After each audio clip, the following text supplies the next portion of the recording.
네.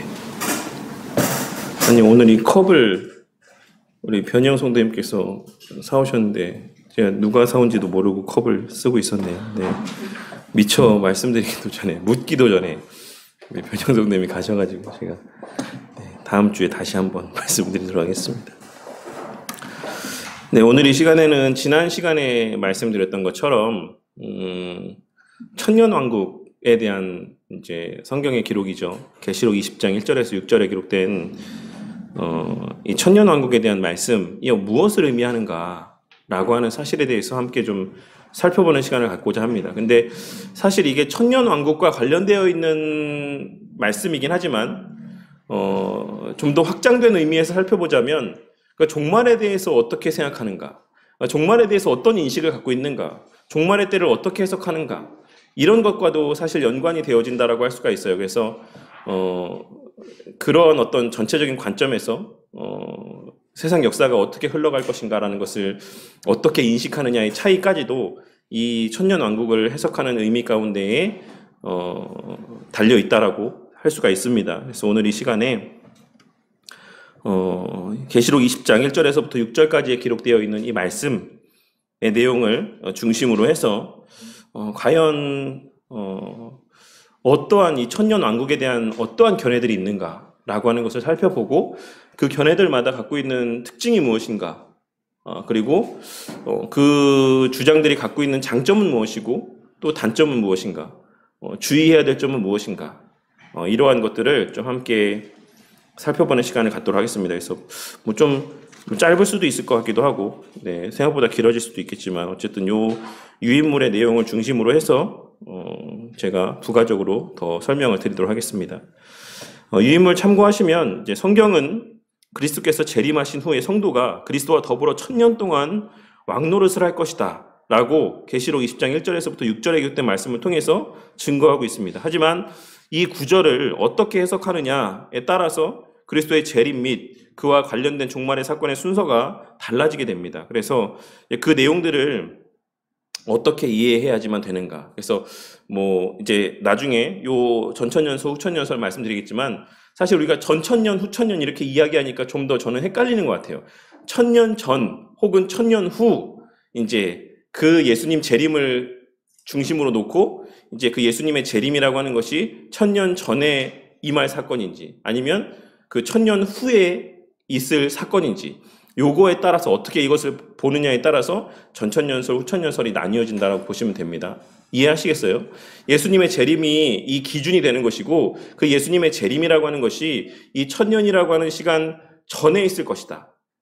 그래서 예수님 재림 이후에 1000년 동안에 이 계시된 말씀에 언급되어 있는 내용들이 진행될 것이다라고 보는 것이 전천년설이고, 아니다, 1000년이 지난 이후에 이제 성경에 기록되어 있는 이 1000년 왕국의 시간이 지난 이후에 예수님이 이제 재림하신다라고 보는 것이 후천년설입니다. 1000년 후에 예수님이 재림하신다라고 보는 것이죠. 그래서 이제 그런 걸 기준으로 해서 우리가 어쨌든 요 말씀을 이해할 때 그 성경에 계시되어 있는 계시록에 기록된 여러 가지 사건들, 뭐 아마겟돈 전쟁이라고 하든지 뭐 곡과 마곡의 전쟁이라고 하든지 뭐 이런 것들이 같은 전쟁일지 아니면 다른 전쟁일지 뭐 여러 가지의 해석들이 다 나눠지게 돼요. 그러니까 그 중심에 사실 이 천년왕국이라고 하는 이 사건, 이 어떤 이 대상, 이 의미에 대한 해석이 자리하고 있다라고 할 수가 있습니다. 하지만 이제 중요한 것은 어떤 견해를 취한다라고 할지라도 결정적으로 잘못됐다, 혹은 이거는 완전히 바른 주장이다 라고 할 만한 것은 아직까지는 없어요. 여지까지도, 지금까지도 이 천년왕국이 어떤 의미로서의 천년왕국일까, 어느 시대에 임하는 왕국에 대한 것을 말씀하고 있는 것일까 라고 하는 해석은 지금까지도 사실 여러 의견들이 분분하고, 제가 이제 이 뒷부분에 그 천년왕국에 대한 여러 가지 견해들을 말씀드리면서 그 견해를 지지하는 목사님들이나 또 학자들에 대해서도 같이 언급을 해드릴 거예요. 근데 들어보시면 깜짝 놀랄 만한 목사님들이 이제 등장을 하기도 합니다. 그러니까 우리가 되게 건전하지 않다라고 생각하는, 대표적으로 건전하지 않다라고 생각하는 세대주의 전천년설에 대해서도 지지하는 목사님들 가운데 성도님들이 한 번쯤은 들어봤을 만한 유명한 목사님이 있으세요. 존 메가더 목사님이라고 미국의 되게 보수적인 엄청 또 목사님이 있으십니다. 그 목사님이 세대주의 전천년설을 지지합니다. 근데 물론 이제 되게 좀 부정적이고 불건전하게 그 내용들을 이야기하는 것은 아니지만 어쨌든 세대주의적인 전천년설을 지지하는 목사님 가운데는 우리가 되게 신뢰하고 또 건전한 목사님이고 신뢰할 만한 목사님이라고 여기는 존 메가더 목사님 같은 분도 그런 견해를 갖고 있다라고 생각하시면 되겠어요. 그래서 주의할 점은 있죠. 주의할 점은 분명히 각 모든 이런 천년왕국론에 대한 생각들마다 다 주의할 점들이 있습니다. 장점이 있고 단점이 있고. 하지만 이제 오늘은 특별히 좀 단점이나 주의할 점에 좀 더 포커스를 맞춰서 이 내용들을 살펴보고 또 그 중에서는 저는 이제 무천년설이 가장 성경적이고 가장 합리적이고 가장 전체적인 성경 문맥에 따라서 보았을 때 가장 또 합리적이다라고 생각하기 때문에 그 중심으로 해서 나머지 또 천년 왕국에 대한 견해들을 살펴보도록 하겠습니다. 그래서 그 이하에 나오는 견해들은 성경에 부분적으로 묘사된 종말에 대한 계시들을 각자의 해석학적인 입장에 따라서 해석을 하고 또 이를 상호간에 연결을 시켜서 종말 사건의 전개의 순서를 구성한 것일 뿐이기 때문이다. 그래서 어떤 것으로 해석을 해도 사실 알 수 없고 그걸 하나님께서 모든 것을 다 완전하게 계시해 주시지는 않았기 때문에 우리가 반드시 이러한 사건들 또 이러한 순서들 이것을 따르는 게 성경적이고 이것만 맞다라고 할 수는 없다라고 할 수가 있는 것입니다. 그런데 이제 주의할 점이 뭐냐면 그 밑에 보시면 따라서 우리는 종말론에 있어서는 성경이 명백하게 밝히고 있는 부분들 즉 종말 사건 자체 또는 종말 시기의 불가지성 등에 대해서 이견을 가지면 분명히 이단이 되지만 라고 하는 내용들을 좀 주의해 살필 필요가 있어요. 그러니까 종말 사건 자체 또는 종말의 시기 이런 것들을 알 수 있다라고 주장하는 사람들이 있죠. 오늘날에도. 그러니까 언제쯤 임할 거야, 언제쯤 예수님이 재림하실 거야 라고 알 수 있다라고 이야기하는 사람들이 있잖아요. 그러니까 그 말이 이 종말 시기의 불가지성에 대해서 이견을 갖는 이단이라고 할 수가 있다는 것이에요. 성경은 분명히 그 날과 그 때와 그 시는 아무도 모른다라고 이야기하지 않았습니까? 근데 이단들 가운데는 아니야. 우리가 이 성경의 내용들을 이렇게 잘 종합적으로 추론해보면 그때가 언제쯤일지 알 수 있어 라고 주장하는 사람들이 있어요. 시한부 종말론을 이야기하는 사람들이 있죠. 그러니까 그러한 것들을 우리가 조심해야 된다라고 할 수가 있어요. 근데 이제 그 외에 우리가 그 정확한 어떤 완전한 시기 정도는 알 수 없지만 추정 범위 안에서는 인간의 한계 및 성경의 계시의 특성을 고려하여서 서로 상대방의 견해를 용납하면서 또 인정하면서 그 하나님께서 열어주신 계시의 범주 안에서는 종말에 대한 건전한 견해를 가질 필요가 있다라고 이야기하는 것입니다. 그래서 제가 예전에도 이제 이 새벽 기도회 때마다 우리가 요한계시록 말씀을 살펴보고 있는데 처음에 이제 계시록 말씀을 함께 나누면서도 제가 말씀드렸던 게 뭐냐면 오늘날 하도 계시록에 대한 잘못된 해석이 난무하고 계시록 때문에 막 온갖 이단들이 판을 치니까 교회에서 계시록 설교하는 게 마치 되게 좀 조심스러워지는 그런 분위기가 어느 시대부터인가 되어버렸던 것 같아요. 그래서 어떤 교회에서 만약에 누가 계시록 설교를 한다 하면 저 목사님 좀 이상한 목사님 아닌가? 막 이런 어떤 인식이 그 성도들 마음 가운데 자리하고 있게 될 정도로 이 계시록이라고 하는 말씀 자체가 어떤 그 위치 자체가 좀 지위 자체가 좀 흔들리는 그런 시대가 좀 되었다라고 할 수가 있죠. 근데 사실 이 계시록 말씀이야말로 우리에게 정말 큰 은혜가 되는 말씀이에요. 그러니까 그 초대교회 때 요한사도 당시에 요한사도도 물론 이제 그 핍박 가운데 밤모섬에 유배를 하고 있는 것이었지만 그 외에도 수많은 성도들이 그 당시에 있어서의 그 핍박으로 황제의 핍박으로 인해서 목숨을 잃고 있는 때에 이 계시록 말씀을 그 당시 성도들에게 들려주신 겁니다. 이 말씀을 통해서 당시에 핍박받는 성도들이 위로를 받고 힘을 얻고 그 신앙을 잃어버리지 않고 버텨낼 수 있었던 거예요. 그러니까 이게 오늘날처럼 막 두려움의 어떤 떨림이 되는 말씀이 그 당시 성도들에게는 아니었다라는 것입니다. 아, 그래? 정말 예수님이 정말 재림하시는 거야? 그 전에 이런 일들이 일어나는 거야? 야, 너무 좋겠다. 너무 기대가 된다. 내가 이제 조금만 더 버텨봐야겠다. 힘을 내야겠다. 이런 어떤 뉘앙스로서 당시 성도들에게는 이 계시록의 말씀이 읽혀졌다라는 것이죠. 근데 오늘날에는 우리 삶이 너무 안락한 나머지 이 땅에서의 여기가 좋사온이라는 이 마음이 너무 풍성한 나머지 예수님이 오지 않았으면 좋겠는데 오신다고? 그럼 언제 오시는 거지? 지금은 아니었으면 좋겠는데 조만간은 아니었으면 좋겠는데 어떤 이런 마음으로서 이 계시록이 마치 거리낌이 되는 말씀으로 여겨지고 있다라는 것입니다. 그래서 어쨌든 오늘 말씀을 통해서 오늘 내용들을 통해서 이 천년 왕국에 대한 견해들을 함께 살펴보도록 하겠습니다. 필연적으로 이 천년 왕국에 대한 견해는 종말론에 대한 것과 연결이 되어질 수밖에 없다라고 기억하시고 내용들을 보시면 되겠습니다.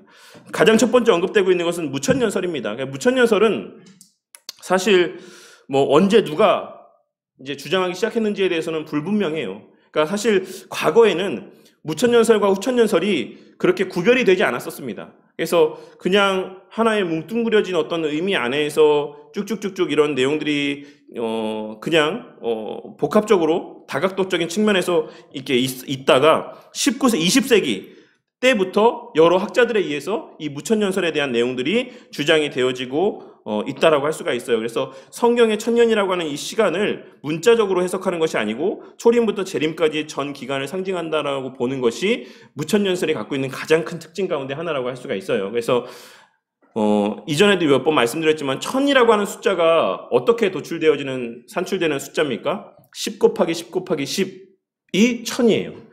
성경에서의 10은 완전을 의미하는 수고 3은 아시다시피 하나님의 수를 의미합니다. 그러니까 이 10 곱하기 10 곱하기 10으로 말미암아 산출되어지는 천이라고 하는 숫자는 하나님이 정하신 충만한 때, 그러니까 하나님이 창세전에 예비하신 완전하신 때를 의미하는 상징적인 수라고 보는 겁니다.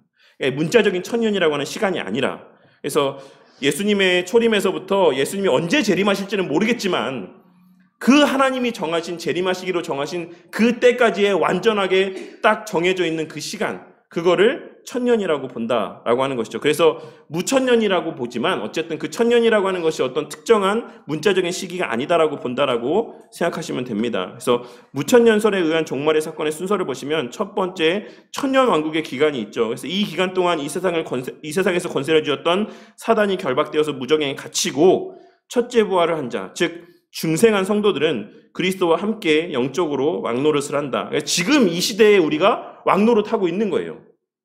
그리고 첫째 부활은 거듭난 자를 의미하는 표현이다라고 해석을 하는 게 또 하나의 중요한 특징 가운데 하나를 할 수 있습니다. 그래서 뭐 그 이후에 이제 대배교가 있고 대환란이 있고, 그래서 성경에 묘사된 7년의 대환란이 천년 왕국이 끝날 때쯤에 있다. 그래서 이 같은 일이 일어나는 것은 무저갱에 갇혀있던 사단이 잠시 동안 노임으로 말미암는 결과다라고 이야기하고 있습니다. 근데 제가 예전에도 이제 계시록 설교를 하면서 계속 말씀드렸지만 무저갱에 갇혀있는 기간들 가운데 초대교회 성도들의 그 모든 삶의 시간들 속에서도 핍박이 있었고 죽음이 있었잖아요.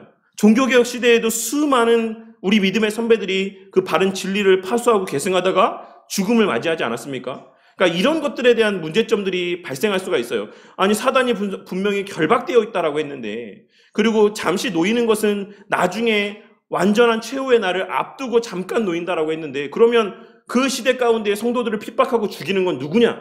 라고 하는 어떤 이 질문들과 충돌할 수가 있다는 것이죠. 근데 그것에 대해서 우리가 제시하고 있는 해석이 문천년설에서 제시하고 있는 해석이 요한이 바라보고 있는 이 천국에 대한 관점을 여기다가도 적용한다라고 말씀드렸죠. 그래서 우리가 이미 구원을 받았지만 아직 완성된 구원에 이르지 않은 것처럼 사단이라고 하는 존재도 이미 무저갱에 결박이 되어 있지만 완전하게 어떤 그런 모든 것이 다 사라져버린, 권세가 다 사라져버린 그런 존재는 아니다라는 것이에요. 그래서 이 땅이라고 하는 이 긴장관계 안에서의 삶의 시간들 속에서는 구원받은 성도들도 죄를 짓는 것처럼 마귀 또한, 사탄 또한도 이제 성도들을 미혹하며 다닐 수 있는 그러한 어떤 긴장관계 가운데 오늘날 이 시대가 유지되어지고 있는 것이다라고 해석을 하는 것이죠. 그러니까 이중적인 측면에서 바라보는 겁니다, 이 세상을. 그러니까 그렇게 요한 사도가 천국에 대해서 묘사하고 있는 것처럼 마귀 또한도 그러한 맥락에서 기록을 하고 있는 것이다라고 해석을 하는 것이 이 무천년설에서의 무저갱에 갇혀 있는 사단의 어떤 그 모습에 대한 해석이라고 할 수가 있는 것입니다. 그리고 마지막 때 뭐 이제 잠시 풀려났을 때 뭐 거짓 선지자 적그리스도의 출현이 있고 뭐 이렇게 곡과 마곡의 전쟁들을 통해서, 아마겟돈 전쟁들을 통해서 완전하게 사단이 멸망에 처해진다. 그래서 마지막 때에 사단이 잠시 노임받는 것은 그러니까 우리가 두려워할 일이 아니다라는 것이에요. 아시겠습니까? 마지막 날에 이제 사단이 풀려나서 자유하게 되는 것에 대해서 와, 그날이 되면 우리가 어떡하지? 라고 하는 것이 아니라 그 사단이 풀려나는 것은 완전한 멸망, 완전한 진멸함을 위해서 풀려나는 것에 불과하다는 사실을 우리가 인지를 해야지만 됩니다. 그래서 거의 이제 재림, 끝이 없이 무한정으로 이어질 것만 같이 보이던 천년왕국이 이제 성도의 구원을 위한 그리스도의 재림으로 끝을 맞게 되고, 이제 대부활과 성도의 휴거가 있고 대심판이 있고 그다음에 신천신지가 있게 된다라고 하는 것. 이 내용들이 이제 무천년설에서 이야기하고 있는 내용들의 전체적인 내용이라고 할 수가 있어요. 그래서 이 내용들은 제가 계속해서 새벽 설교 때도 말씀을 드리고 있기 때문에 크게 부가적으로 말씀을 드리지 않아도 이 내용들은 워낙 많이 들었기 때문에 충분히 성도님들이 이해를 하실 수 있을 거라고 생각합니다. 그래서 하나의 중요한 특징은 뭐냐면, 여기 6번에서 신천신지가 악인이 불못에 던져진 이후에 이 땅은 새롭게 변화된다. 갱신을 이야기하고 있는 것이죠. 우리가 새가족반 이야기를 나눌 때에도 새가족반에서도 그 이정규 목사님께서 갱신에 대해서 이야기하고 있는 내용들을 보신 것을 기억하실 거라고 생각합니다. 그래서 무천년설에서 이야기하고 있는 이 내용들은 이 새 하늘과 새 땅이라고 하는 것이 이제 갱신의 어떤 관점에서 바라본다라고 하는 것을 좀 생각하시면 될 거라고 생각해요. 그리고 이제 무천년설의 의라고 한다면 모든 어떤 내용들과 이렇게 잘 맞아 떨어진다라고 할 수가 있어요. 그러니까 무천년설에 여기에 기록이 되어 있지 않지만 하나의 중요한 특징이 하나 있어요. 그건 뭐냐면, 이 종말의 어떤 사건들, 교회가 겪게 되는 환난이나 핍박이나 이런 것들이, 그러니까 이 점점 나중에 돼서 종말의 사건에서만 일어나는 사건이 아니다라고 봅니다. 무천년설은. 그러니까 천년이라고 하는 기간들이 어떤 특정된 기간이 아니기 때문에 지금도 계속해서 이 계시록에 기록된 사건들은 모든 시대들마다 반복적으로 계속해서 일어난다고 보는 게 무천년설이 갖고 있는 견해예요. 그래서 초대교회 성도들은 초대교회 때 그 시절이 말세의 때라고 여겨졌겠죠. 막 하나님을 믿는 것 때문에, 예수님을 믿는 것 때문에 막 죽임을 당하고 막 자식이 죽는 것을 보게 되고 고문을 당하고 핍박을 당하고 이 상황들을 겪으면서, 아, 내가 살고 있는 지금 이 시대가 말세의 때구나, 이게 재림을 앞두고 있는 환난이구나, 이렇게 그들은 받아들이면서 예수님의 재림을 고대하게 되었다라는 것이고, 또 그 다음 시대에 그 모든 시대마다 살았던 모든 성도들 또한도 각 시대마다 겪는 여러 가지 힘든 어떤 상황들을 직면하면서 그 시대를 종말의 때로 여기면서 예수님의 재림을 준비하는 그런 지혜로운 하나님의 자녀된 삶을 살았다는 것이에요. 그래서 이 무천년설에 의하면 계시록에 기록된 이 사건들이 점진적인 어떤 성취되어져 가는 사건이라고 보지 않는다라는 것입니다. 뭔지 아시겠어요? 대다수의 이 종말의 때에 관련된 영화들을 보시면 그 영화들이 어떻게 전개가 되어지냐면, 막 일곱 인을 떼고 막 이런 일곱 나팔과 대접과 막 이런 예언의 말씀들에 근거해서 막 이게 순차적으로 딱딱딱딱 어떤 사건이 일어나는 걸 보면서, 야, 이제 다음번에는 이 재앙이 내리겠구나, 이제 곧 좀 있으면 이제 이걸 끝으로 예수님이 재림하시겠구나, 막 이렇게 그 영화나 모든 내용의 스토리가 진행되어져 가는 것을 볼 수 있습니다. 그렇지 않으세요? 그런 영화들을 본 적 없으신가요? 그러니까 정확히 제가 그건지 모르겠는데, 하여튼 그런 영화들이 많이 있잖아요. 그 종말에 대해서 이제 막 그걸 소재로 다루고 있는 공포 영화나 이런 것들을 보시면. 근데 그렇게 보지 않는다라는 것이죠. 무천년을 신뢰하는 사람들은. 이 사건들은 하나의 사건에 대한, 그러니까 말세에 일어날 성도들에 대한 핍박에 대한 다각도적인 측면에서의 묘사라고 보는 겁니다. 그러니까 이 편에서 봤을 때는 이런 모습이 있고, 이 편에서 봤을 때는 이런 모습이 있고, 또 다른 편에서 봤을 때는 이런 모습이 있어. 이런 것들을 여러 재앙의 모습들을 통해서 나타내 보여준다는 것이에요. 아시겠어요?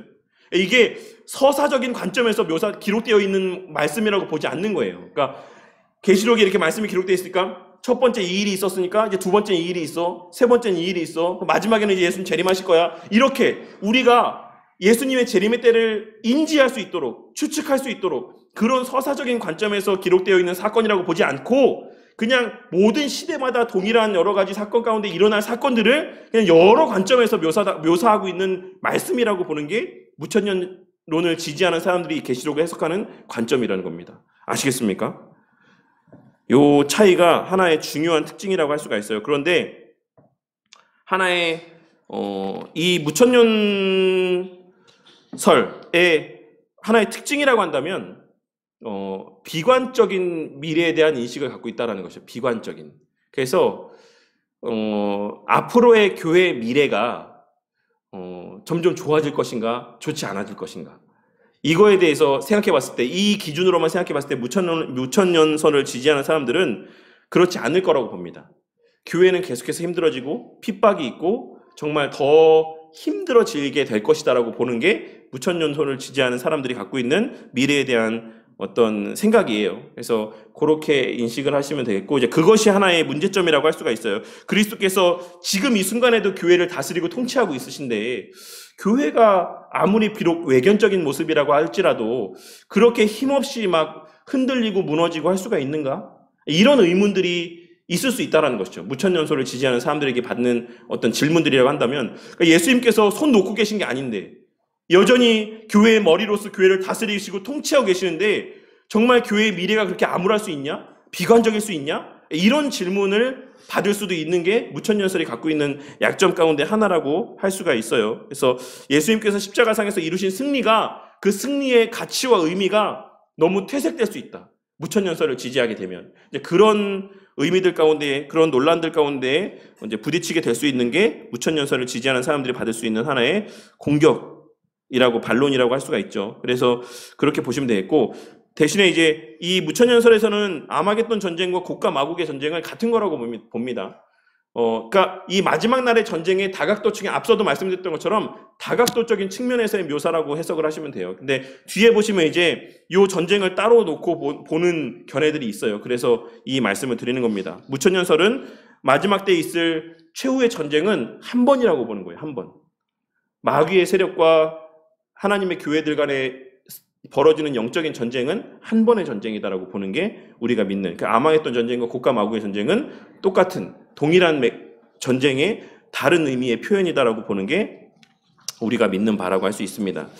그래서 요 무천년설을 지지하는 신학자들은 대다수, 개혁교회의 대다수라고 보시면 돼요. 대다수가 이런 무천년설의 견해를 지지하고 있고, 우리가 잘 알고 있는 뭐 벌코프나 뭐 바빙크나 뭐 이런 대다수의 신학자들도 다 이 무천년설에 입각해서 종말의 때에 대한 해석을 하고 있습니다. 그리고 또 특이하게 루터교회도 이 무천년설을 지지하고 있고, 또 특이한 게 아닌가요? 어쨌든 뭐 루터교회도 그렇게 지지를 하고 있고, 뭐 아브라함 카이퍼나 뭐 그런 외에 게알더스 보스나, 그러니까 우리가 신뢰하는 대다수의 저명한 신학자들, 현대의 신학자들은 대다수가 이 무천년설에 입각해서 말세의 때를 바라보고 있다라고 보시면 됩니다. 그래서 뭐 렌스키라든지 이재희 영이라든지 한 번쯤은 들어보셨을 만한 신학자들은 대부분 무천년설을 지지하고 있다라고 보시면 되겠습니다.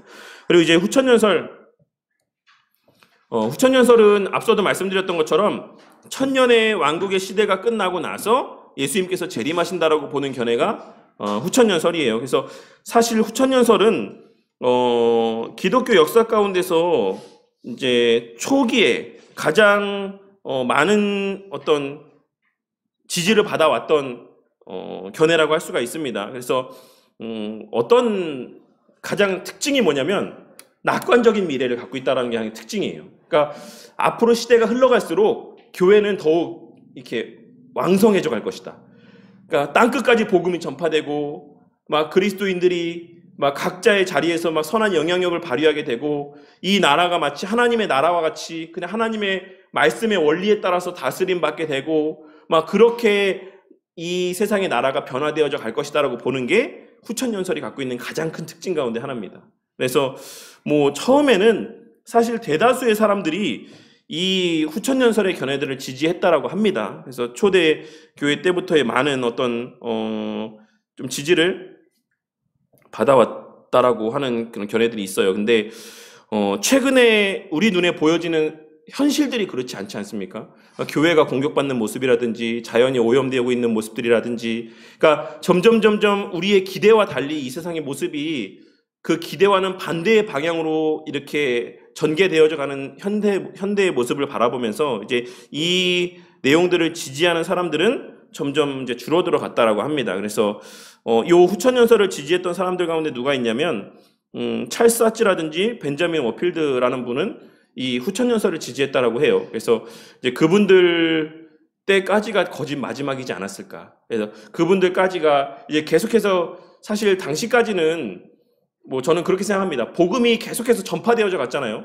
복음이 이제 뭐 종교개혁 운동을 통해서 계속해서 확장되어져 가서 뭐 전 세계에 가장 주류를 이루는 어떤 어떤 종교 가운데 하나로 기독교가, 개신교가 자리를 잡게 되는 어떤 그런 과정들을 보면서 이 후천연설을 지지하시는 분들이 많이 있었을 거라고도 생각합니다. 그런데 그 이후 시대를 살아가는 우리가 바라봤을 때 교회의 미래가 정말 그렇게 낙관스럽기만 한가?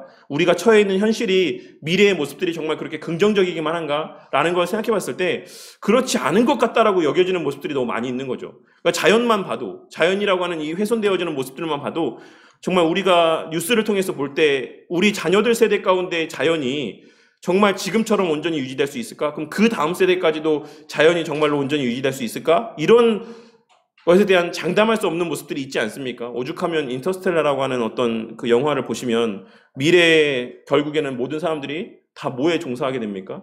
결국 농업에, 먹고 사는 문제, 그런 자연의 훼손으로 말미암아서 정말 어떤 농업에 목숨을 걸게 되고 먹고 사는 문제에 모든 사람들이 정말 매달리게 되는 어떤 그런 상황에 대해서 일반 사람들도 그렇게 그런 상황들을 예견하듯이 교회의 미래가 또 앞으로 세상의 미래가 그렇게 낙관적이지 않을 것이다라는 눈에 보여지는 현상들로 말미암아서 후천연설은 이제 조금씩 그 지지를 좀 잃어가고 있다라고 할 수가 있어요. 그래서 일반 역사와 비교적 조화가 가능하다라고 하는 장점이 있긴 하지만 지나친 인본주의적인 사고, 뭡니까? 사람들이 전도해서 이제 그 예수님의 재림의 때를 이제 우리가 준비할 수 있다라고 믿는 거예요. 교회가 세워져 감에 따라서, 우리가 복음을 전파함에 따라서. 그러니까 저는 좀 이런 개념이 물론, 그러니까 그 뭐 인터컵이라든지 이런 부분이 뭐 세대주의적인 전천연설에 입각하고 있다고 하긴 하지만 또 어떤 면에서 보자면 이런 후천연설적인 어떤 사고들도 있는 게 아닌가라는 생각을 해봅니다. 그래서 뭐 그 신사도 운동하는 사람들이 저도 잘은 몰라서 얘기하기가 좀 조심스럽긴 한데 뭐 이렇게 뭐 정복해야 될 산들이 있다라고 하지 않습니까? 뭐 어떤 영역들마다 그리스도인들이 그곳에 가서 그리스도인으로서의 주권을 발휘하고 능력을 발휘하고 선한 영향력을 끼쳐서 이 나라를 하나님의 나라와 같이 이 세상을 만들어야 된다라고 하는 어떤 그런 주장들을 그 신사도 운동을 하는 사람들이 이야기하거든요. 그러니까 저는 이런 주장들도 어떤 면에서는 이 후천연설적인 측면에서의 주장들이 아닌가. 그래서 우리가 이 땅을 정말 하나님의 나라와 같이 만들고 천년왕국을 이 땅에 건설해야 된다라고 하는 어떤 그런 소망들을 성도들에게 주고 또 그런 어떤 비전들을 제시해주는 그런 모습들이 어떤 좀 후천연설적인 사고에 입각한 주장들이 아닌가 하는 생각을 해보게 되었습니다. 어쨌든 뭐 그런 관점에서의 견해가 후천연설을 지지하는 사람들이 주장하는 바고 그 내용들을 한번 쭉 보시면 돼요. 그래서 천년왕국에 대해서 드디어 성도들의 노력으로 인한 복음의 세계 전파 그리고 인류 대부분이 예수 그리스도를 믿는 이상적인 사회가 건설이 되게 된다. 후천연설의 2번에서 기록되어 있는 천년왕국에 대한 견해입니다. 이것이 후천연설을 지지하는 사람들이 갖고 있는 미래에 대한 어떤 뭐랄까요? 소망이고 확신이라고 할 수가 있어요. 그래서 칼빈은 이를 거부했습니다. 칼빈은 그렇게 되지 않을 거야 라고 생각했습니다. 그러나 하나님 나라가 계속해서 확장되어져 가는 것에 있어서만큼은 동의를 했습니다. 그래서 칼빈은 그리고 유대인의 회심에 대해서도 부정적으로 봤어요. 그래서 이제 유대인의 회심에 대해서는 제가 다음 요 세대주의 이 전천연설에 대해서 다시 한번 말씀드리도록 할게요. 그래서 어쨌든 칼빈은 이런 견해들을 거부했지만 중요한 것은 칼빈은 복음이 확장되어져 갈 것에 대해서는 동의를 했다. 무슨 말입니까?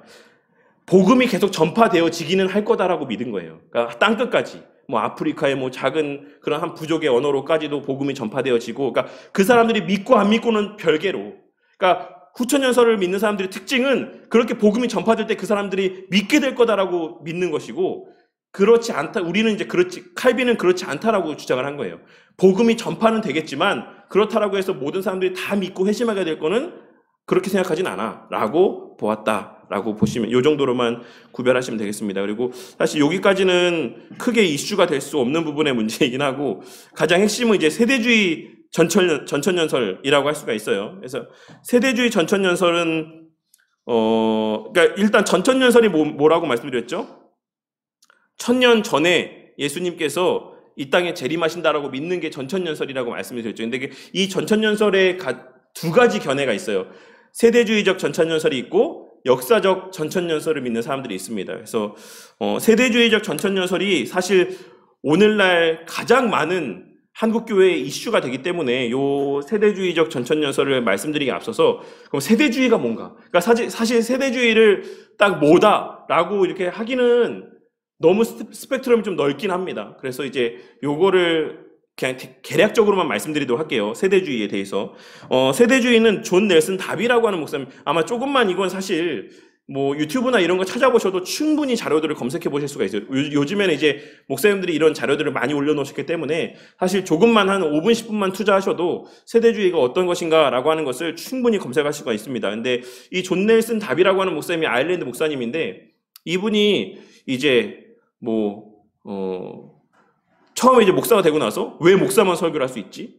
왜 목사에게만 이런 특권들이 주어져 있지? 라고 하면서 이제 의문들을 이제 생각을 하게 돼요. 그러다가 나중에 폴리머스 형제단이라고 하는 곳에 가게 됩니다. 그래서 그곳에서 그 폴리머스 형제단이 사실 세대주의에 대해서 좀 연구하고 있는 단체였어요. 그래서 거기에 영향을 받아서 사실 이 존 다비 목사님이라고 할 수 있죠. 존 넬슨 다비라고 하는 이 목사님이라는 분을 통해서 세대주의라고 하는 이런 어떤 주장들, 성경적 주장이라고 해야겠죠. 어쨌든 성경적 주장들이 이제 계속해서 전파되어져 가게 됩니다. 근데 이 존 넬슨 다비라고 하는 목사님이 누구를 만나게 되냐면 나중에 미국에서 스코필드라고 하는 목사님을 만나게 돼요. 스코필드라고 하는 목사님. 근데 그 스코필드라고 하는 목사님이 킹 제임스 버전 성경을 기반으로 해서 자신의 여러 가지 해석들을 가미하여서 스코필드 관주 주석이라고 하는 성경책을 이제 관주 성경이라고 하는 성경책을 내게 되는데 그게 미국에서 되게 유행을 하게 됩니다.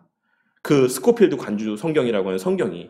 근데 그 스코필드 관주 성경이라고 하는 그 성경은 사실 어떤 입장에서 견해에서 이제 해석이 되어진 관주가 기록된 성경이냐면 앞서 말씀드린 것처럼 세대주의적인 성향이 그 안에 자리하고 있는 그러한 성경 해석들이 기록되어 있는 성경책이에요. 그래서 미국의 세대주의적인 어떤 성경 해석이나 그런 사상들이 되게 많이 이렇게 좀 미국에 퍼지게 되었다라고 할 수가 있어요. 그래서 세대주의의 특징이 뭐냐면, 지금 548페이지라고 표시되어 있는 표시에 거기 보시면 세대주의는 인간들에 대한 하나님의 구속의 계획을 7단계로 구분한다라고 기록이 되어 있죠. 그래서 이제 이런 내용들을 보시면 구약의 시간, 그리고 신약의 시간, 그리고 더해서 이제 그 천년이라고 하는 시간을 우리가 계산해 봤을 때 예수님의 재림의 때를 우리가 알 수 있어. 라고 보는 게 세대주의적인 견해를 갖고 있는 사람들의 이 역사와 미래를 판단하는 하나의 중요한 계기가 됩니다. 그래서 이제 역사적 전천년설은 사실 그 과거에 있었던 사건들을 성경 말씀과 꿰어 맞추는 그런 노력들을 하고 있는 특징들이 있어요. 그러니까 이 시대가 어떤 시대였을까? 이 성경에서 말하고 있는 시대의 모습이 어떤 모습일까라는 것을 실제 우리 역사랑 계속해서 끼워 맞추는 작업을 하는 게 세대주의를 성향을 갖고 있는 사람들의 특징이에요. 아시겠어요? 1차 세계대전은 그럼 성경에서 어떤 때를 의미하는 걸까? 그 전에 또 있었던 2차 세계대전은 어떤 때를 의미하는 걸까? 그 전에 있었던 종교개혁 시대는 그 전에 있었던 또 다른 사건들은 시대들마다 이것이 성경에서의 기록된 말씀들 가운데 어떤 사건들과 어떤 때와 맞아떨어지는 사건일까? 이런 것들을 이제 유추하는 작업들이 세대주의적인 성향을 갖고 있는 성도들이 하는 가장 핵심적인 작업 가운데 하나예요.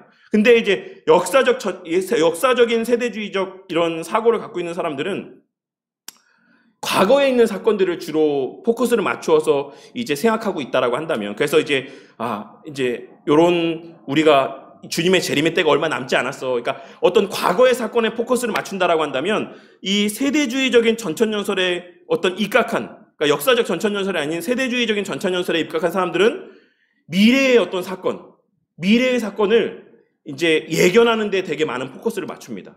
그래서 결과적으로 그렇게 되면 어떻게 되겠습니까? 결과적으로 지금의 일어나고 있는 이런 사건들을 자꾸 성경이랑 꿰어 맞추게 돼요. 지금의 예를 들어서 코로나가 일어났다. 그럼 이게 종말론적인 사건의 계시록에 기록된 사건들과 어떤 연관성이 있을까? 백신을 맞는 거, 이런 것들은 또 어떤 의미들이 있을까? 이런 것들을 자꾸 꿰어 맞추려고 하는 어떤 그런 시도들을 하게 되고, 그렇게 무리하게 꿰어 맞추다 보니까 어떻게 됩니까? 음모론이 계속해서 그 가운데서 나오게 되는 거예요. 이거 사실은 이 이면에 이런 뜻이 담겨져 있는 거야.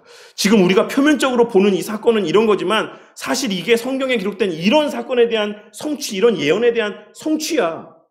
자꾸 이런 것을 그렇게 끼워 맞추게 되는 문제점들이 발생하게 됩니다. 그래서 이 사람들의 특징이, 그러니까 세대주의적인 전천연설을 지지하는 사람들이 갖고 있는 특징이 몇 가지가 있는데, 가장 첫 번째는 킹제임스 성경이나 앞서 말씀드린 것처럼 스코필드 관주 성경이 사실 킹제임스 버전을 기반으로 하고 있기 때문에 킹제임스 성경이나 뭐 스코필드 관주 성경을 되게 높게 평가합니다. 그러니까 여러 성경 해석들 가운데 그냥 번역된 번역본들 가운데 하나라고 보지 않고 이 킹제임스 성경의 권위를 되게 지나치게 높인다라고 할 수 있죠. 그래서 뭐 그 정동수 목사 같은 경우에 거기가 무슨 교회죠? 사랑 그쵸? 그냥 사랑 침례교회인가요?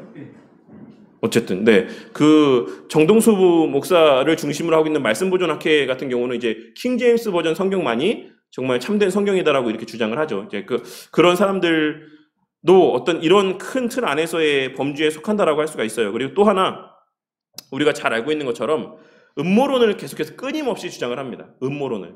그래서 지금 오늘날에 벌어지고 있는 이 러시아와 유럽 연합 간의 전쟁이라든지 뭐 여러 가지 뭐 계속해서 그 시대마다 일어나는 여러 가지 사건들이 있잖아요. 그 사건들이 끊임없이 종말의 때에 대한 어떤 계시적인 사건이라고 계속해서 이야기를 하는 거예요. 성도들로 하여금 불안감을 갖게 만드는 겁니다. 결국에는 이 모든 내용들을 통해서 그래서 정치적인 성향도 되게 친미적이라고 할 수 있어요. 친미적. 그래서 광화문 광장에서 정광훈이라는 사람이 집회를 할 때마다 이 태극기가 휘날리고 거기에 항상 같이 휘날리는 게 뭐죠? 성조기가 같이 항상 휘둘리지 않습니까? 그러니까 이런 세대주의적인 성향과 이런 세대주의적인 어떤 전천연설에 입각한 성경 해석과 종말론을 갖고 있는 사람들은 미국을 되게 어떤 말세 때의 중요한 역할을 감당하는 나라라고 보고 되게 친미적인 어떤 성향들을 갖고 있다라고 보시면 돼요. 그래서 뭐 트럼프에 대해서도 아주 우호적이고 어떤 그런 좀 여러 특징들을 갖고 있다라고 보시면 돼요. 근데 그런 여러 가지 것들을 종합해서 봤을 때 가장 중요한 거는 이제 어쨌든 간에 우리가 종말의 때를 알 수 있다라고 생각하는 거예요. 그래서 언제가 말세의 때야? 언제 예수님이 재림하셔? 그러니까 이게 결국엔 뭡니까? 시한부 종말론을 이야기한다라는 것이죠. 언제로 이제 역사는 끝나? 그러니까 너희들 빨리 준비해. 라고 하는 어떤 이러한 주장들로까지 이어지게 된다라고 할 수가 있어요. 그래서 이 세대주의적인 전천연설의 어떤 입각한 성경 해석과 또 미래를 재단하는 사람들의 특징을 보시면 뭐 베리칩이라든지 그 외에 여기다 뭐 칩 박으면 안 돼. 뭐 그러면 이거 띡 찍으면 이거 다 통제되는 거야. 뭐 또 오늘날의 코로나 백신 그거 맞으면 그 백신 안에 아주 작은 마이크로 눈에 보이지 않는 칩들이 있어. 그래서 너희들이 다 거기에 통제를 받게 되는 거야. 이런 주장들을 하잖아요. 그러니까 이런 것들이 다 세대주의적인 전천연설을 지지하는 사람들이 갖고 있는 생각들이에요. 사고들이에요. 계속해서 꿰어 맞추려다 보니까. 그래서 대표적으로 과거에 우리 성도님들이 다 한 번씩 들어봤을 만한 다미선교회가 이 대표적인 세대주의적 전천연설을 지지하고 있는 어떤 그러한 단체들 가운데 하나였습니다. 그리고 뭐 오늘날에 미국에 있는 이 달라스 신학교 같은 경우도 세대주의적인 그런 성향의 신학교라고 보시면 돼요. 그러니까 그 외에도 되게 많이 있는데 이제 어쨌든 미국에는 이런 세대주의적인 영향들을 받으신 분들이 꽤 많이 있어요. 그래서 제가 이제 그 트럼프를 지지하는 사람들, 미국에서 트럼프를 지지하는 상당수의 사람들이 기독교인이다라고 하는 것들을 아마 다들 아시겠죠. 그래서 이제 그러한 것들 가운데는 이제 그런 성향들도 영향을 미치고 있다라고 생각을 하시면 됩니다. 그래서 이 세대주의적인 전천연설을 지지하는 사람들 가운데 또 하나의 또 주장이 뭐냐면 유럽 연합을 바벨론이라고 해석을 해요. 그래서 유럽 연합을 통해서 이제 말세 때 어떤 뭐랄까요? 세계 3차 대전이라든지 뭐 어떤 이런 전쟁들이 일어날 수도 있다. 그러니까 뭐 구체적으로 다 얘기할 수가 없어요. 너무 많아서. 이 음모론이라고 하는 것들이. 근데 그냥 기억하실 것은 음모론, 그러니까 우리가 표면적으로 드러난 것 외에 그 이면에서의 어떤 음모들이 벌어지고 있고 그런 것들이 이 세상 역사를 주관하고 있다라고 생각하시는 분들은 대다수가 세대주의적 전천연설의 영향 가운데 그리고 세대주의적인 성향 가운데 신앙에 노출되어 있는 분이다라고 보시면 사실 크게 무방하다고 할 수가 있어요. 근데 되게 조심스러운 부분이라는 것을 또한 기억하시면 좀 되겠습니다. 그리고 또 하나 여기서 우리가 좀 주목해 볼 내용들이 있는데 1번에 보시면 요 전천연설 보시면 네, 7번에 세대주의적 전천년설에 의한 종말의 사건, 요 내용들 보시면 7번, 6번이죠. 네. 7번입니다. 네, 7번. 천년 왕국의 건설이라고 하면서 성전 제사가 회복된다라는 표현이 있어요. 성전 제사. 요 성전 제사가 회복된다라는 이 말이 어떤 의미이냐면 이 세대주의적 전천년설 관련되어 있는 음모론이나 이런 거 여러 가지 이야기할 때 항상 빠짐없이 등장하는 것들이 하나가 있어요. 뭐냐면 이스라엘의 회복이에요. 이스라엘의 회복. 그러니까 이 세대주의적인 성향의 성경 해석을 하는 사람들은 문자적인 해석을 지지하기 때문에 계시록에 기록되어 있는 이스라엘이 문자적인 혈통적 이스라엘을 의미한다라고 봐요. 그러니까 그로 말미암아서 파생되어지는 성경 해석의 난제들이나 문제점들은 다 차치하고 어쨌든 이 계시록에 기록된 이스라엘 백성들이 진짜 실제 이스라엘 백성들이라고 보고 말세 때의 이스라엘 백성들의 회심이 있다라고 이야기를 합니다. 그래서 결국에 이 제3성전이 건축이 된다, 재건이 된다, 이렇게 보는 게 세대주의 전천년설을 갖고 있는 사람들의 하나의 중요한 사고입니다. 그래서 이 사람들은 길을 쓰고 예루살렘에 복음을 전해야 돼요. 이게 하나의 이 사람들의 과업이에요. 예수님의 재림을 준비하는 데 있어서 우리가 달성해야지만 되는 너무나도 중요한 하나의 과업입니다. 그래서 이 대표적인 게 뭐예요? 백투 예루살렘. 서진운동, 복음의 서진운동. 그래서 결국 이스라엘 백성들을 회심시키고 제3성전이 건설돼야 된다. 그래야 예수님이 오신다. 이게 이 세대주의적 전천년설을 갖고 있는 사람들이 주장하는 잘못된 성경 해석이고 잘못된 주장들이라고 할 수가 있죠. 그래서 인터콥이 대표적으로 이런 이야기들을 하죠. 인터콥이 갖고 있는 여러 가지 다른 많은 문제점들도 있긴 하지만 이런 세대주의적인 전천년설에 입각한 그 예루살렘의 회심운동에 너무나도 지나친 에너지를 쏟아붓는다라고 하는 것이 또 하나의 잘못된 성경 해석이고 주장이라고 할 수가 있어요. 근데 그 사람들은 왜 이렇게 주장하냐면 마태복음 24장과 25절에서 24장과 25장에서 예수님께서 감람산 선교를 하시면서 말세 때에 대해서 예언하시기를 가증한 것이 이제 그 예루살렘에 서 있는 그 모습을 말씀하고 있지 않습니까? 이제 그 모습이 이제 있어야지만 종말의 때가 온다라고 해석을 하는 거예요. 그러니까 그 가증한 것이 서 있는 그곳이 바로 제3성전, 새롭게 건설돼. 이제 어쨌든 간에 솔로몬 성전은 무너졌잖아요. 성전이 없잖아요. 근데 그 성전에 서 있다라고 하는 표시되어지는, 언급되어지고 있는 그 내용들이 성취가 되어지려면 반드시 그 전에, 이전에 새로운 성전이 건축이 되어야지만 된다라고 하는 전제가 있는 거예요. 그러니까 그 멸망의 때에 대해서 예수님께서 예언하고 있는 그 예언이 성취가 되려면 성전이 있어야 되는 거예요. 근데 성전이 지금 없잖아요. 그러니까는 다시 이제 예루살렘에서의 그런 회심이 있고 그 새로운 제3성전이 세워져야 그 다음에 가증한 것이 그 위에 서고 그래야 말세의 때가 오고 예수님이 재림하고 이런 우리가 예상하고 있는 구속의 역사가 계속해서 딱딱딱딱 진행되어져 간다라고 보는 거죠. 아시겠어요? 그러니까 왜 세대주의적 전천년설을 주장하는 사람들이 왜 자꾸 예루살렘, 유대인들의 회심, 그 백투 예루살렘, 복음의 서진운동 이걸 왜 자꾸 이야기하는지 아시겠죠? 그 예수님의 그 감람산에서의 그 마태복음 24장과 25장의 내용을 그 근거로 해석을 하기 때문에 그래요. 그래서 계속해서 유대인들의 회심에 대해서 지나친 관심을 부여하는 거죠. 그래서 우리가 회복이라고 하는 영화를 아마 보신 분들도 있을 거라고 생각합니다. 그 다큐멘터리 영화인데 너무 보면 내용이 너무 은혜스러워요. 막 유대인들 가운데 막 그 주이시 뭐라고 표현하더라요. 어쨌든 그 크리스천들이 있어요. 그래서 유대인들 가운데 예수님 믿는 사람들이 막 그 유대인들한테 테러 당하고 그럼에도 불구하고 막 신앙을 지키고 막 이런 모습을 보면서 이게 바로 이제 이스라엘 백성들 유대인들의 회심의 어떤 시작이고 이제 출발점이다. 그래서 이런 것들이 이제 계속해서 퍼져나가고 유대인들이 완전하게 회심하고 이제 새로운 성전이 건축되고 하면 이제 예루살렘 예수님께서 오실 거야라고 이렇게 주장을 하죠. 이제 그런 것들이 어쨌든 세대주의적 전천년설이 갖고 있는 하나의 큰 이제 특징 가운데 하나라고 보시면 되겠습니다. 그래서 요 세대주의적인 전천년설을 신뢰하는 사람들 가운데는 뭐 대부분은 사실 우리가 신뢰할 수 없는 단체들이나 뭐 목사라고 이야기하기 좀 힘든 분들도 많이 있지만 어쨌든 그런 분들이 많지만 우리가 이제 신뢰할 만한 분들 가운데 이 세대주의적 전천년설을 지지하시는 분이 존 메가더 목사님 이라고 보시면 되겠어요. 근데 존 메가더 목사님은 되게 불건전하게 이것을 해석하는 것이 아니라 이제 임박했다라고 하는 것을 좀 강조하는 쪽으로 가신다라고 보시면 돼요. 그 존 메가더 목사님이 쓰신 책이 있거든요. 재림과 관련되어 있는 제가 책 제목이 갑자기 생각이 안 나는데 검은색 표지에 그 이제 책 제목이 있는 어쨌든 존 메가더 목사님이 말세의 종말의 때에 대해 쓰신 책이 있는데 그 책을 이제 천천히 한번 보시면 이런 세대주의적 전천년설에 입각해서 미래를 예견하되 이제 그로 말미암아서 우리가 두려워할 게 아니라 예수님의 재림이 임박했으니까 이제 우리의 눈에 많은 표징들이 보여지고 있으니까 우리가 준비해야 된다.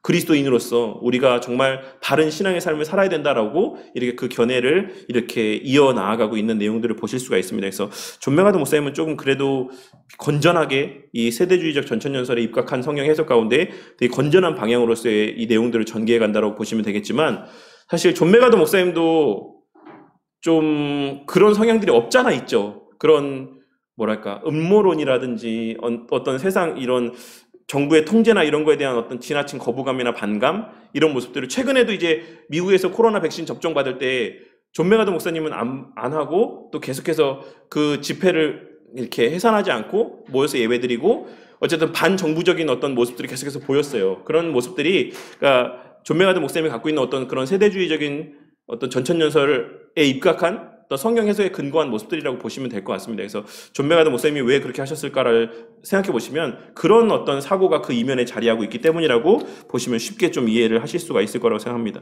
그리고 역사적 전천년설은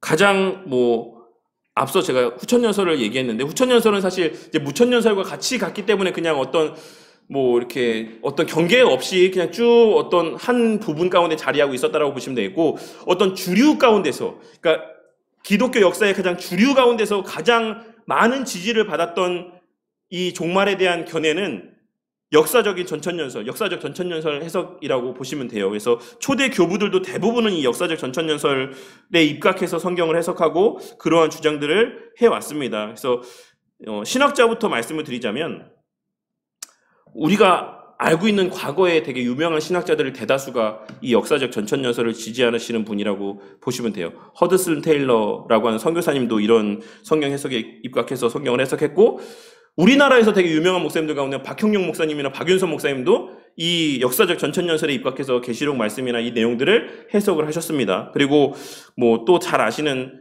찰스 스펄전 목사님이라든지 아니면 프란시스 셰퍼라고 하는 분이라든지 또 성도님들이 되게 잘 알고 있으신 J.C. 라일이라고 하신 분도 이 역사적 전천년설에 입각해서 성경을 계시록 말씀을 해석하고 있으시고 그리고 웨인 그로뎀이라고 하는 조익신학자 되게 유명한 개혁주의 조익신학자도 이 역사적 전천년설에 입각해서 성경을 해석합니다. 그리고 마지막으로 되게 유명한 또 우리가 가장 또 많이 언급되어지는 목사님 중에 한 분인 존 파이퍼 목사님도 이 역사적 전천년설에 입각해서 성경을 해석하신다라고 보시면 돼요. 그래서 그런 이 역사적 전천년설은 과거의 역사 가운데서도 많은 분들에게 지지를 받았었고 오늘날 이 시대에도 상당수의 분들에게 이렇게 신뢰되어지고 있는 성경 해석이라고 보시면 돼요. 그래서 이 역사적 전천년설이 갖고 있는 성경 해석의 특징이라고 한다면 이제 똑같이 이제 좀 비관적인 미래에 대한 인식을 그러니까 전천년설이라고 하는 것 자체가 비관적인 미래를 예견하고 있다라고 보시면 되겠어요. 그래서 세월이 흘러갈수록 계속해서 교회의 미래는 암울해져 갈 것이다라고 보는 게 이 전천년설이라고 하는 이 세계관에 갖고 있는 하나의 특징이라고 할 수가 있어요. 근데 이제 세대주의적 전천년설과 역사적 전천년설의 차이점이 뭐냐면 앞서도 말씀드렸던 것처럼 세대주의적인 전천년설은 그러한 성경의 말씀들을 근거로 미래를 자꾸 예견하려고 하는 특징이 있어요. 미래. 그러니까 지금에 있는 현세의 상황들을 성경 말씀을 끼워 맞춰서 자꾸 그것을 판단하려고 하는 특징이 있다라고 한다면 역사적 전천년설은 이제 과거의 사건들에 좀 집중하는 경향들이 있다라고 할 수가 있어요. 그러니까 그 차이가 있죠. 역사적 전천년설은 과거에 포커스를 맞추고 이 세대주의적 전천년설은 미래에 포커스를 맞춘다. 그래서 성경 해석을 그 계시록에 기록된 여러 가지 사건들이나 예언되었던 사건들이 과거의 어떤 사건들이었을까에 집중한다라고 하면은 역사적 전천년설이라 할 수 있고 미래의 어떤 사건에 이런 성경 말씀이 이제 예언이 성취되어질까라고 본다고 한다면 세대주의적 전천년설이라고 보는 게 좀 더 이제 맞다고 할 수가 있습니다. 그래서 역사적 전천년설에 의한 종말의 사건의 순서를 보시면 대배교와 대환란, 그리스도의 재림이 가까워졌을 때 적그리스도의 출현의 결과로 성도들에게 큰 어려움이 닥치게 됩니다. 라고 이야기하고 있고 그 이후에 이제 재림과 성도의 부활과 성도의 휴거가 이제 거의 동시에 일어나는 사건이라고 보시면 돼요. 그러니까 1번이 별도의 사건, 2, 3, 4번이 동시에 일어나는 사건, 5번, 6번이 또 동시에 일어나는 사건, 7, 8, 9번이 또 이렇게 하나의 어떤 연결되어진 사건이라고 보시면 되겠습니다. 그래서 요 과정 가운데서 하나 또 세대주의적인 전천년설과 또 하나의 좀 우리가 차이점으로 보아야 되는 것. 무천년설이었던가요? 잠시만요. 제가 그 내용을 보면서 후천년설과 이 전천년설에 있어서의 하나의 차이가 있는데, 그 예수님이 나중에 예수님의 심판대 앞에 대심판의 자리에 서게 될 때 과연 거기에 신자들도 함께 거기에 쓰느냐 쓰지 않느냐, 어떻게 생각하십니까? 마지막 최후 심판, 그 백보자 심판의 자리 가운데 악인들도 있고 신자들도 있는가? 아니면 거기에는 악인들만 있는가? 이제 이런 견해들의 차이가, 후천년설 같은 경우는 이제 신자들도 그 과정 가운데 동일하게 서 있다라고 해석을 하는 경향이 있어요. 근데 이제 전천년설 같은 경우는 성도의 휴거가 있기 때문에 그 심판의 자리 가운데에 성도들이 자리하지 않는다라고 하는 특징이 있습니다. 그러니까 거기에서의 심판은 악인들만 받는 심판이다라고 이렇게 해석을 하는 어떤 경향들이 있다라고 할 수가 있죠. 그 차이를 아시겠죠? 그러니까 마지막 최후 심판의 그 심판의 자리에 이게 심판주로 재림하신 예수님이 계신 자리에 과연 그 심판의 그 자리 가운데에 성도들은 어디에 있을까? 성도들은 예수님과 함께 이 심판의 자리에 서 있을 것인가? 아니면 악인들과 함께 이 자리에 서 있을까? 라고 하는 것에 대한 견해의 차이들도 존재하긴 합니다. 어쨌든 그런데 저는 개인적으로는 성도들도 그 심판의 자리 가운데 악인들과 함께 서 있다라고 생각합니다. 그래서 이제 그건 개인적인 견해의 차이니까요. 그러니까 여러 가지, 그러니까 이런 성경 해석에 따라서 그런 여러 가지 종말의 때에 대한 마지막 날의 사건에 대한 차이점들이 존재한다라는 것을 생각하시면 되겠습니다. 그래서 여러 가지 지금까지의 내용들을 보시면 또 세대주의적 전천년설에서 제가 언급하지 않았던 부분이 또 하나 있는데, 세대주의적 전천년설이 갖고 있는 하나의 중요한 특징 가운데 하나는 그 표에서 보시면 아시겠지만 재림이 두 번 있다라고 보는 것이 하나의 또 세대주의적 전천년설의 특징이라고 할 수가 있어요. 그래서 1차 공중 재림이 있고 그 다음에 2차적인 재림이 있다라고 하는 것이 이제 세대주의적인 전천년설을 갖고 있는 사람들이 갖고 있는 이제 말세의 때에 대한 하나의 중요한 사고 가운데 하나라고 할 수가 있습니다. 그래서 세대주의적 전천년설이 갖고 있는 문제점들이 많이 있긴 하겠지만, 성경은 지나치게 문자적으로 해석한다라고 하는 특징들이 있을 수 있고, 또 어떤 시한부 종말론에 빠지게 될 위험성이 있다라고 하는 문제점들이 있을 수 있습니다. 그래서 세대주의 전천년설이나 역사적 전천년설이나 아마겟돈 전쟁과 국가 마구의 전쟁을 또한 별개의 전쟁으로 본다라고 하는 차이점들이 존재하기도 하고, 어쨌든 그런 차이점들이 있습니다. 그래서 제가 너무 이 방대한 내용들을 또 이렇게 말씀을 드리다 보니 좀 두서없이 말씀을 드린 것 같기도 한데, 혹시 이 내용들 가운데 이해가 안 되시는 부분들이 있으실까요? 제가 다시 한번 좀 정리를 해서 말씀드릴게요. 무천년설은 천년에 대한 명행백한 기간을 두지 않는다라고 보는 게 무천년설입니다. 그리고 종말의 때의 사건이 단회적인 사건이라고 보지 않는 게 무천년설의 하나의 중요한 특징이에요. 반복적이고 계속해서 성도들의 전생의 역사 가운데 계속해서 반복적으로 일어나는 사건이다라고 보는 게 이제 무천년설이 갖고 있는 성경 해석의 하나의 특징이고, 점진적으로 보지 않는 서사적인 관점에서 말세의 때를 보지 않는다라고 하는 게 무천년설이 갖고 있는 하나의 중요한 가장 큰 특징이라고 할 수 있습니다. 그래서 어떤 특정 시기에 대한 말씀을 계시록에 기록해 놓은 게 아니다라고 믿는 게 계시록 무천년설에 입각한 성경 해석이에요. 우리가 사는 지금 이 시대에도 이 계시록의 말씀은 실제로 실현되고 있다라고 믿는 게 우리 무천년설이 갖고 있는 성경 해석에 입각한 계시록의 말씀을 바라보는 방식입니다.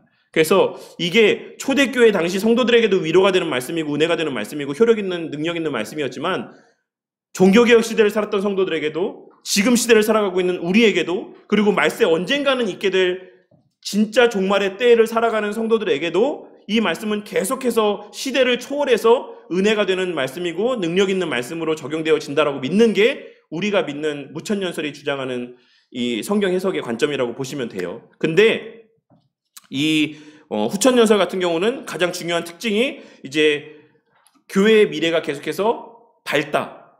결국에는 이 모든 나라가 다 이제 하나님의 나라와 같이 천년 왕국이 되어 갈 것이다. 천년 동안 성도들이 다스리는 것과 같은 어떤 그런 나라가 될 것이다. 라고 보는 게 후천연설이 갖고 있는 가장 큰 특징 가운데 하나라고 보시면 되겠고, 세대주의적 전천연설이 갖고 있는 가장 큰 특징이 뭐라고 말씀드렸죠? 이제 뭐 시한부 종말론에 빠질 수 있다. 그러니까 지금에 일어나는 여러 가지 사건들을 자꾸만 이제 국제 정세와 꿰어 맞춰서 성경을 해석하려고 하는 게 세대주의적 전천연설이 갖고 있는 가장 큰 특징 가운데 하나예요. 자꾸 이게 뭘까? 이 마지막 날의 이 짐승의 표가 뭘까? 표징이 뭘까? 이 여러 가지 사건들이 이 재앙의 의미가 뭘까? 이것을 계속 지금 실제 역사와 지금 벌어지고 있는 역사들과 계속해서 대입해서 해석하려고 하는 게 세대주의적 전천연설이 갖고 있는 가장 큰 특징 가운데 하나라고 말씀을 드렸고, 이 사람들은 제3성전이 건설되는 거를 또 하나의 이 말세 때의 하나의 중요한 사건으로 보기 때문에 예루살렘의 회심에 대해서, 이 유대인들의 회심에 대해서 지나치게 가치를 부여한다라고 하는 것이 하나의 큰 특징이라고 할 수가 있어요. 그래서 되게 음모론에 되게 익숙하고, 그리고 또한 뭐 정치적인 성향이 되게 친미적이다라고 하는 특징들이 있다라고 보시면 되겠습니다. 그러니까 그런 특징들이 있고, 이제 역사적 전천연설 같은 경우는 이제 그 전천연설이라고 하는 것에 있어서만큼은 다 똑같은데, 어쨌든 전천연설이기 때문에 비관적인 미래에 대한 인식을 갖고 있다라고 하는 것을 가장 큰 특징으로 보시면 되겠고, 뭐 역사적으로 가장 오랜 시간 많은 사람들에게 지지를 받아왔던 어떤 그러한 성경 해석이라고 보시면 되겠습니다. 그래서 뭐 역사적 전천연설의 문제점이라고 한다면, 주님의 재림과 통치 이후에 사단의 노임과 악의 유혹이 여전히 또 존재한다라고 하는 문제점들을 갖고 있다라고 할 수가 있어요. 그래서 예수님께서 재림하시면 완전한 것이 다 성취되어진다라고 성경에 기록되어 있는데, 다시 또 그런 어떤 불완전성이 세상 가운데 존재한다라고 하는 어떤 이런 모순된 상황들을 맞닥뜨리게 될 수도 있다라는 문제점들이 있다라고 할 수가 있죠. 그래서 이런 전체적인 특징들이 있습니다. 그래서 그런 것을 좀 관점으로 해서 사실 오늘 말씀의 포커스는 뭐 무천연설하고 세대주의적 전천연설 에 있긴 하지만, 그 외에도 이제 상식적으로 좀 이렇게 알아두시면 되겠고, 역사적 전천연설을 지지하는 것, 그러니까 이러이러한 과거에 이런 사건들이 있었어. 그래서 우리가 점점 종말을 향해 달려가고 있어. 그래서 지금이 예수님 재림하실 때가 얼마 남지 않았어. 우리가 정말 말세의 때를 준비하면서 열심히 살아야 돼라고 주장하는 것. 그러니까 과거에 이러한 사건들이 있었고, 이것이 계시록에 기록된 여러 가지 사건들이었고, 그러니까 지금 우리는 예수님의 재림을 얼마 남겨두지 않고 있다. 이런 성경 해석은 역사적 이 전천연설에 입각한 성경 해석이에요. 그러니까 이 성경 해석은 그리고 기독교 역사 가운데 가장 보편적으로 해석이 되어져 왔던 것이고, 지금도 이 시대에도 사실 많은 사람들에게 지지를 받고 있는 성경 해석 가운데 하나이고, 또 이것이 주는 우리에게 유익은 우리가 이 땅에서의 삶 가운데 미래를 준비하면서 깨어있는 삶을 살 수 있는 어떤 그 재림의 시급성을 인지하고 더욱 깨어있는 그리스도인의 삶을 장려할 수 있는 특징들이 있습니다. 그래서 이제 어떤 그런 특징들이 있어서 이 역사적 전천연설은 사실 큰 문제점이 없다라고 보시면 되겠고, 세대주의적 전천연설이 좀 문제가 있다라고 보시면 돼요. 그러니까 그런 음모론들, 그러니까 자꾸 지나치게 뭐를 끼워 맞춰서 뭐 이렇게 뭐 칩을 심으면 안 돼, 뭐 백신을 맞으면 안 돼, 막 이렇게 이야기하고, 뭐 이번에 러시아의 전쟁이 뭐 마지막 세계 3차 대전의 징조야, 이제 이것을 통해서 예수님이 재림하실 것 같아, 막 이런 식으로 자꾸 이 세상 역사를 성경 말씀과 이렇게 결부지어서 자꾸 해석하려고 하는 모습들은 사실 건전치 못하다라고 생각하시면 돼요. 그래서 대표적인 게 뭐 요즘에는 정광훈이라는 사람이 있긴 하지만, 뭐 어쨌든 그런 이야기들 가운데 좀 현혹되지 않는 성도님들이 되시길 바라겠습니다. 그래서 종말을 준비하는 우리의 태도가 좀 어떤 두려움과 이런 마음으로서가 아니라, 정말 좀 기대와 설레임 가운데 우리가 우리의 개인적인 종말뿐만 아니라 전 세계적인 우주적인 종말의 때도 준비하는 그런 지혜로운 우리 신앙의 삶을 살아가는 성도님들이 되시기 바라겠습니다. 네, 좀 궁금증들이 풀리셨나 모르겠네요. 제가 너무 막 두서없이 막 얘기한 것 같아갖고 좀 더 헷갈리시는 거 아닙니까? 더 이해가 안 되고 막 뭔지 도대체 모르겠다. 나한테 이제 목사님 설교 들으니까 뭐 더 헷갈리고 나는 이제 막 그러시지 않겠죠?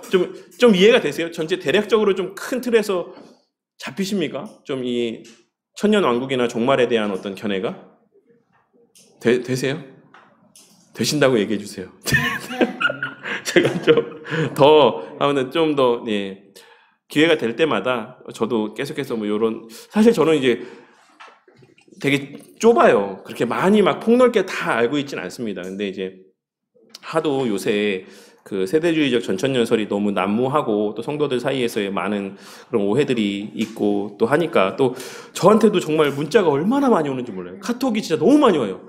목사님 큰일 났습니다. 이거 유튜브 보셔야 돼요. 뭐 목사님 큰일 났습니다. 지금 동의해 주셔야 돼요. 막 이 나라가 넘어갑니다. 지금 뭐 음모론에 지금 이 나라가 망하게 생겼습니다. 이게 수시로 옵니다. 카톡들이. 근데 그 중에서는 물론 이제 좀 한번 살펴볼 내용들도 있긴 한데 대다수는 사실 별 그렇게 막 중요한 내용들이 아니에요. 정말 네, 중요한 일들이 아닙니다. 그러니까 우리가 지나치게 뭐 이제 뭐 세상 역사는 하나님 정하신 대로 흘러가니까 그냥 뭐 우리가 뭐 이렇게 해도 저렇게 해도 사실 뭐 동성애 문제는 다 이제 뭐 통과되고 결국엔 다 이렇게 될 거니까 뭐 우리는 거기에 관심 뭐 기울일 필요가 없습니다. 이렇게 하는 것도 잘못됐죠. 우리가 어느 정도는 관심을 갖고 우리가 할 수 있는 선 안에서는 우리의 의견들을 표시하고 또 우리가 뭐 법안이 통과되는 데 있어서 우리가 좀 이렇게 힘을 영향력을 발휘할 수 있는 것들에 대해서는 하는 게 맞습니다. 근데 지나치게 막 이제 우리가 막 하는 거의 여부에 따라서 막 이게 막 좌지우지 된다라고 하는 지나친 어떤 스스로에 대한 자고함 가운데